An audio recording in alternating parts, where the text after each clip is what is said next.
the world of animation, a well-designed character is said to be instantly identifiable by their silhouette alone. When it comes to football, in eras gone by, even if the players were replaced by generic grey blobs, many teams had such a distinctive playing style that they would instantly be recognizable. Be it Fergie's flying wingers whipping in crosses, Wenger's exquisite Arsenal passing sides, or Brazil's classic dribble-heavy teams. But now, if a side has a physical fullback tucking in to form a back three in the build-up, would that be Nagelsmann and Pavard, Xavi and Araujo or Koundé, or would it be Pep Guardiola and Kyle Walker? Or if it was a midfield box instead, would that be Klopp's last Liverpool side with Trent tucking in, Tuchel's Chelsea, or Arteta or Pep with Zinchenko moving into that midfield?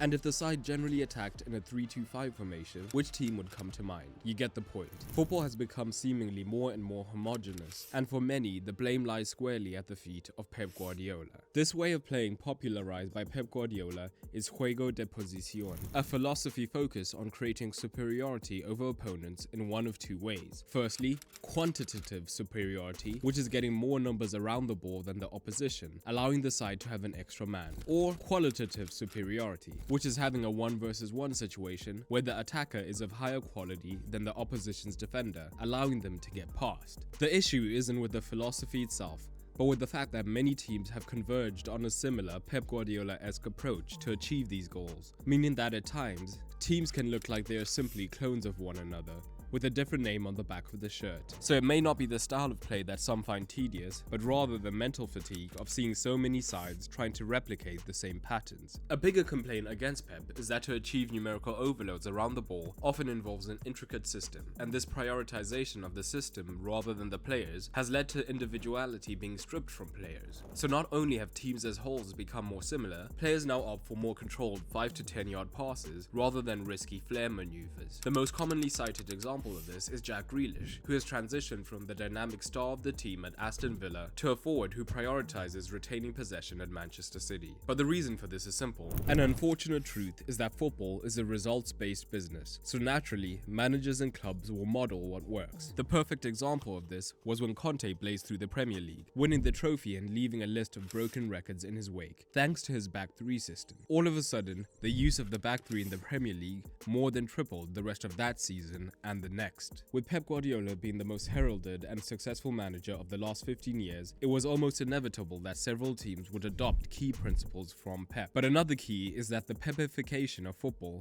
has coincided with the rise of data and advanced statistics in the sport. And again, the goal of these statistics is to increase the odds of winning in this results-based game. Before, flair players who looked great but weren't efficient might have prevailed, as they were given more leeway to fail. Now, efficiency rules, meaning the classic number 10 who fluctuates between jaw-droppingly good and an inconsistent threat who doesn't like to defend, have gone extinct. Statistics have also made things like the closer you are to goal when you shoot, the higher your odds of scoring, much clearer. This has led to a decrease in players attempting long-range screamers with a low XG, and an increase in slow possession play that moves the ball closer to the goal. Teams have also realized that when you have the ball, the opposition cannot score, leading to a preference for retaining possession rather than risking speculative passes that could lead to turnovers and goals conceded. All of this is before mentioning the higher level of opposition scouting that occurs now, meaning that teams know each other more intimately before playing than they ever did before. That, paired with the opposition frequently having to play against similar juego de posición styles, means that the opposition can be quite effective in coming up with a game plan to slow the team down, leading to the possession-heavy side being slow and pensive in the build-up, which can be perceived as boring. So has the so-called Pepification of football ruined the game? One of the most ironic parts of the argument is that Pep Guardiola, the figurehead of the popularization of juego de posición,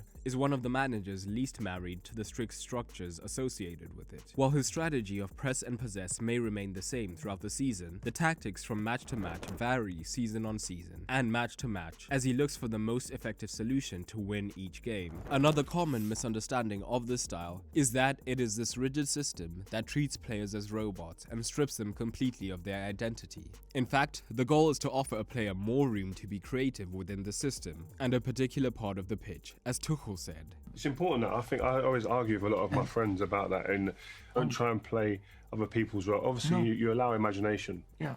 But Of if you're course. trying to be 2 or 3 different things, No. it's not going to be successful. No, not at all, not at all. And it's very important that we don't suppress creativity. The opposite. But in your room, in your space, in that moment where you are protected, please find your solution. I will never tell Neymar what to do in a certain closed space because he will find a solution I never dream about. So if an attacking midfielder, like De Bruyne for example, doesn't have to worry about coming deep and moving across the pitch to help in the build-up, and instead can trust his teammates to do that, all of his attention can be directed to trying to be as creative and influential as he can in this region when he does receive the ball. Additionally, the search for overloads around the pitch has meant that the more technically gifted every player is, the better the chances of getting those overloads. This has actually led to a rapid evolution in several positions, such as goalkeeper, centre-back, fullbacks, and to a lesser extent defensive midfielders, who in the past were almost purely functional on the ball in these positions, and now have had to dramatically increase their technical ability as well as their positional awareness. This rapid evolution and potential for continued change is an exciting prospect and the opposite of boring. In my opinion, ironically,